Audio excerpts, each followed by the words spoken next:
A father's funeral, massive crowds, giant scarlet banners with just 3 words painted across them: "We will kill Trump." And while the world watched that funeral unfold, Israeli intelligence was quietly telling Washington something even more alarming: that Iran had actually been discussing a real, specific plan to assassinate the American president. Trump's response came within hours, and it was not subtle. To really understand why this funeral carried such enormous emotional and political weight, it helps to remember exactly how this entire war started in the first place. Back on February 28th, the United States and Israel launched a coordinated military campaign against Iran, striking numerous sites across the country in a single opening wave. That initial strike reportedly killed Ayatollah Ali Khamenei himself, along with senior Iranian commanders and, according to Iranian officials, family members as well.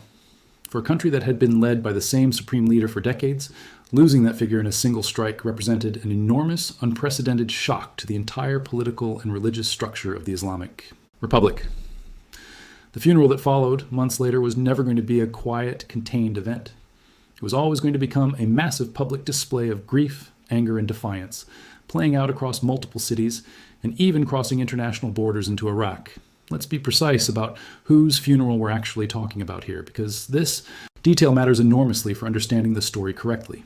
This was the funeral of Iran's former supreme leader, Ayatollah Ali Khamenei, who was killed back on February 28th in the American and Israeli airstrikes that marked the very start of this war. His son, Mojtaba Khamenei, who has since become Iran's new supreme leader, was mourning his own father throughout this entire week-long funeral procession. So when we talk about threats against Trump surfacing during, quote, his own father's funeral, we're talking about Mojtaba Khamenei's father, not Trump's.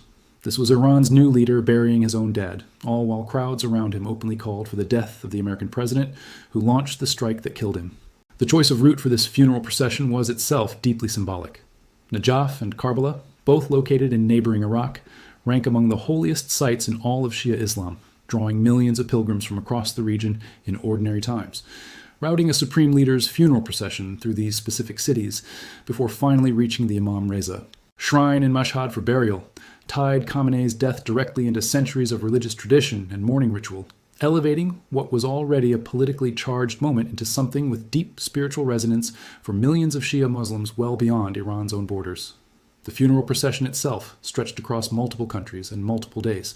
It began in Tehran, moved through processions in Qom, then crossed the border entirely into Iraq, passing through the Shia holy cities of Najaf and Karbala, before finally reaching its conclusion at the Imam Reza shrine in Mashhad, one of the most significant religious sites in the entire Shia Muslim world. Throughout this entire journey, footage showed massive crowds carrying giant scarlet banners with unmistakable messages painted across them. Some read, quote, "We will kill Trump." Others read, quote, "Hey Trump, we will kill you," or simply, quote, "There will be blood," displayed directly beneath images of Trump's face. According to Reuters, mourners also chanted, quote, "Death to America," throughout the procession.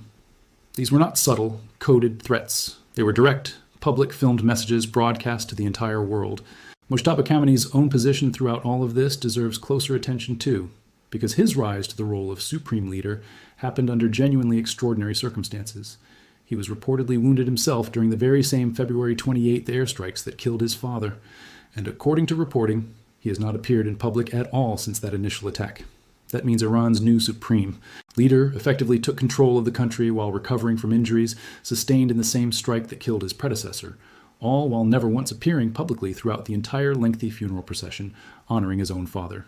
Communicating exclusively through social media posts during a moment this significant is itself an unusual, almost unprecedented approach for someone stepping into what is normally an intensely public, ceremonial, religious, and political role. Then came the funeral's culmination on Thursday at Khamenei's actual burial in Mashhad. Mojtaba Khamenei himself, who has notably not appeared in public at all since the February 28th attack that killed his father, posted a message on social media, that same day. He wrote that he would avenge, quote, "the blood of all those martyred by bringing what he called the criminal and dishonorable killers to justice." He did not mention Trump by name directly in that specific post. But given the context, given the banners surrounding him at that very moment, and given who exactly Iran holds responsible for his father's death, the intended target of that message was not exactly ambiguous. 2 days later, on Saturday, following the actual burial ceremony, Mojtaba Khamenei posted again, this time even more directly. He stated that revenge for his father's assassination, quote, "will most certainly be carried out."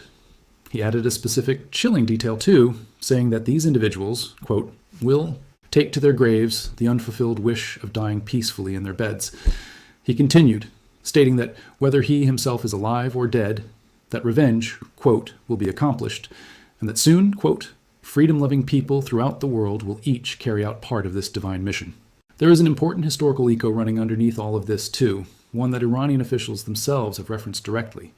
Iran has publicly vowed for years to seek retaliation against Trump specifically over the January 2020 American strike that killed Qasem Soleimani, the commander of the Revolutionary Guard Corps' Quds force in Baghdad. That earlier killing already created years of simmering tension and repeated warnings of eventual revenge. Trump himself recently revealed additional context around that original 2020 Operation 2, stating that Israel had actually backed out of an earlier plan to eliminate Soleimani, which he said ultimately forced his own hand to carry out the strike using American forces instead. Understanding that longer history helps explain why Iran's threats against Trump specifically, rather than against American officials more broadly, carry this much particular personal weight, layering the grief over Khamenei's death directly on top of 5 years of unresolved anger over Soleimani's killing as well. Now here's where the specific plot detail comes into this story, and it happened just before that final public statement. Earlier that same week, according to multiple sources who spoke with CNN, Israel shared intelligence directly with the United States, indicating that Iran had recently devised a consistently included. According to the CNN's sources, the specific details of the plot that Israel warned about were not immediately clear, and American officials had not personally vetted this specific intelligence themselves. Multiple sources familiar with the situation also raised a genuinely important question, whether this particular Israeli intelligence report might actually be, at least in part, an effort to influence Trump's own decision-making process, as he weighed whether to intensify American military action against Iran. This detail matters enormously for understanding the full picture. Israeli Prime Minister Benjamin Netanyahu has reportedly expressed deep skepticism toward Trump's diplomatic efforts with Iran, and has clashed with Trump specifically over Israeli military actions in Lebanon, tension that had already complicated broader negotiations. So while the threat itself may well be genuine, and Iran's public rhetoric certainly supports that possibility, the timing and source of this specific warning carries its own layer of geopolitical complexity worth keeping in mind. There was one small but telling detail from Trump's own travel schedule that week too. On his way back from the NATO summit in Turkey, Trump reportedly switched planes mid-trip, choosing to fly on the older Air Force One aircraft, rather than the newer plane the United States had recently received from Qatar. According to reporting from the New York Times, security concerns specifically prompted that switch. Whether or not that decision was directly connected to this specific assassination intelligence, it shows that security considerations were clearly weighing heavily on the administration during exactly this period. This is also far from the first time Iran has been connected to alleged plots against Trump specifically, and understanding that history helps explain why this latest warning was taken so seriously rather than dismissed as empty rhetoric. Back in July of 2024, a Pakistani national named Asif Merchant was arrested and later convicted for a plot to kill American politicians, potentially including Trump. According to the government's case, Merchant had worked directly with Iran's Islamic Revolutionary Guard Corps to hire hitmen on American soil. Then, shortly after Trump won his second term in November of 2024, the Justice Department announced separate charges against an Afghan national named Farhad Shakeri, alleging that he had been directed by Iran's government to draw up an actual plan to assassinate Trump. Israeli Prime Minister Netanyahu also stated in June of last year that Israeli intelligence indicated Iran was behind both previous attempts on Trump's life back in 2024 as well, including the sniper incident at his Butler, Pennsylvania rally and a separate attempt at his golf course. According to Netanyahu, Iran viewed Trump as, quote, enemy number one, largely due to his role in withdrawing the United States from the Obama-era nuclear agreement with Iran. There's another chilling detail from this same broader timeline worth including here, too. Hours after Trump won his second term back in November of 2024, a social media account associated with Iran's Islamic Revolutionary Guard Corps reportedly posted a video directly threatening to assassinate the incoming president, showing images of Trumi, P caught in a sniper's crosshairs, along with imagery of him spitting up blood. The very next day, the Justice Department announced it had charged 3 separate people connected to an alleged plot originating in Iran to kill Trump before that same 2024 election had even taken place. That timeline shows a genuinely sustained, multi-year pattern of alleged Iranian threats against Trump specifically, rather than a single isolated incident tied only to this current war. Given all of that documented history, it makes sense why Trump has spoken about this threat with such consistency over time. Back in February of last year, responding to reporters in the Oval Office about these earlier alleged plots, Trump said assassinating him, quote, would be a terrible thing for them to do, adding, quote, if they did that, they would be obliterated. That would be the end. I've left instructions. If they do it, they get obliterated. There won't be anything left. That exact same tone and language reappeared again this week, showing a genuinely consistent pattern in how Trump has responded to this specific threat over an extended period of time. So let's get to Trump's actual response to this latest wave of threats, the one that reportedly left officials in Tehran taking notice. Shortly before midnight on that same Friday, Trump published a post on Truth Social directly addressing the Iranian threats against him. HE wrote, quote, 1,000 missiles are locked and loaded and aimed at the Islamic Republic of Iran, with thousands of more to immediately follow, should the Iranian government act on its threat, pronounced in many corners of the globe, to assassinate or attempt to assassinate the sitting president of the United States of America, in this case, me. He added that he had already given direct orders to the American military regarding exactly this scenario. Trump didn't stop with just that one post either. Speaking separately, he described his own view of the situation bluntly, saying, quote, they want to take out the U.S. leader. Me, I'm on whatever list. I saw this morning I'm on every single one of their lists. And so far, I guess I've been a bit lucky, but maybe that doesn't last very long.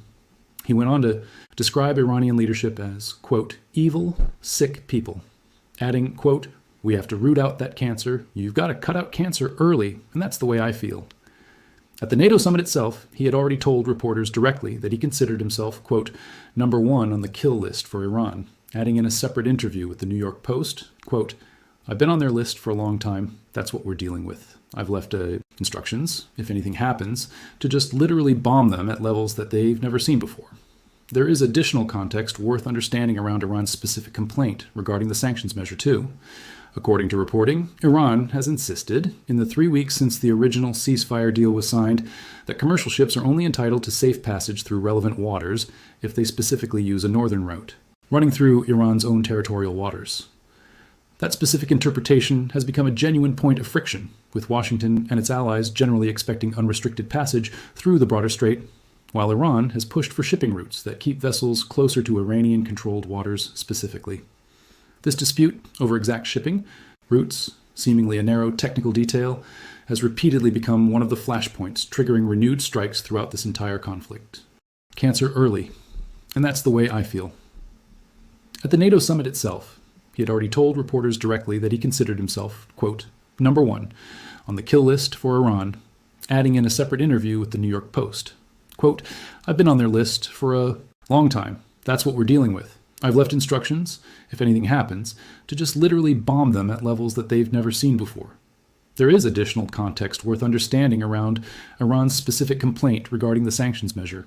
2. According to reporting, Iran has insisted, in the 3 weeks since the original ceasefire deal was signed, that commercial ships are only entitled to safe passage through relevant waters if they specifically use a northern route running through Iran's own territorial waters. That specific interpretation has become a genuine point of friction with Washington and its allies generally expecting unrestricted passage through the broader strait, while Iran has pushed for shipping routes that has repeatedly become one of the flashpoints triggering renewed strikes throughout this entire conflict. Around this exact same period, the U.S. Treasury Department also sanctioned an individual described as an alleged Iranian financier, adding a direct economic dimension to this already escalating standoff. Iran responded to that specific financial measure by stating it violated the preliminary ceasefire deal both countries had signed the previous month. Meanwhile, Iranian Foreign Minister Abbas Araghchi reportedly traveled to Oman around this same time, a country that has functioned as a key mediator throughout this entire conflict, suggesting that even amid all this heated public rhetoric, some diplomatic channels were still actively being used behind the scenes. There's also a genuinely important, sobering assessment buried within all of this that deserves attention alongside the dramatic public statements. According to sources familiar with recent American intelligence, the broader intelligence community has been actively tracking several different actors who have discussed potential attacks against Trump and other officials without necessarily having taken concrete action toward carrying any of them out yet. One source specifically noted that U.S. intelligence agencies have been concerned more broadly that Iran could target a range of current and former senior American officials, not just Trump alone. That distinction matters because it suggests this is not simply one isolated plot tied to one specific moment, but rather an ongoing, persistent concern that intelligence agencies have been monitoring continuously over an extended period. This tension between Trump and Netanyahu is worth sitting with a bit longer, too, because it complicates a story that might otherwise look like a simple, unified American and Israeli front against a shared adversary. The two leaders reportedly disagree specifically over the pace and scope of continued military action, with Netanyahu expressing far less patience for ongoing diplomatic efforts than Trump has shown at various points throughout this conflict. When intelligence agencies from allied countries share information during a moment of this much internal disagreement, it becomes genuinely difficult for outside observers, and frankly, for officials inside the American government itself, to fully separate the raw intelligence value of a specific warning from the broader political motivations that might be shaping exactly when and how that information gets shared in the first place. If you want to understand exactly how a funeral procession, a genuinely alarming intelligence warning, and a president's own history of surviving previous assassination attempts all collided into this one specific tense week, this is exactly the kind of layered, high-stakes story worth following closely. Hit that like button right now if breakdowns like this help you separate the verified reporting from the surrounding noise, and subscribe so you catch the next update the moment new developments emerge. Because based on everything covered here, tensions between Washington and Tehran remain about as high as they have been throughout this entire conflict. There is one more thread worth pulling before we close this out, and it involves how a threat like this actually functions. Once it becomes with an equally public, dramatic warning of his own, the entire exchange shifts from quiet intelligence work into a very visible, mutual show of resolve, playing out for audiences on both sides simultaneously. Iranian officials get to demonstrate strength and defiance to their own domestic audience, still grieving Khamenei's death. Trump gets to project toughness and resolve to his own supporters and to the broader world, watching how he handles a direct threat against his life. Both of these public performances are happening in parallel with whatever genuine security work is occurring behind the scenes, and untangling the performative elements from the substantive ones is not always straightforward, even for people paying extremely close attention to every detail of this story. Let's talk about what this specific moment means going forward, because it sits at the intersection of several different overlapping tensions, all happening simultaneously. On one hand, you have genuine, documented history of Iran-linked assassination plots, relationship between Trump and Netanyahu specifically, with some officials openly questioning whether this particular piece of Israeli intelligence might be serving a aggressively Trump decides to respond to Iran more broadly going forward. And then there is the raw, unfiltered public sentiment on display throughout that entire funeral procession. Thousands of mourners, genuine grief over an assassinated leader, mixed directly with open calls for violence against the leader of the country responsible for that death.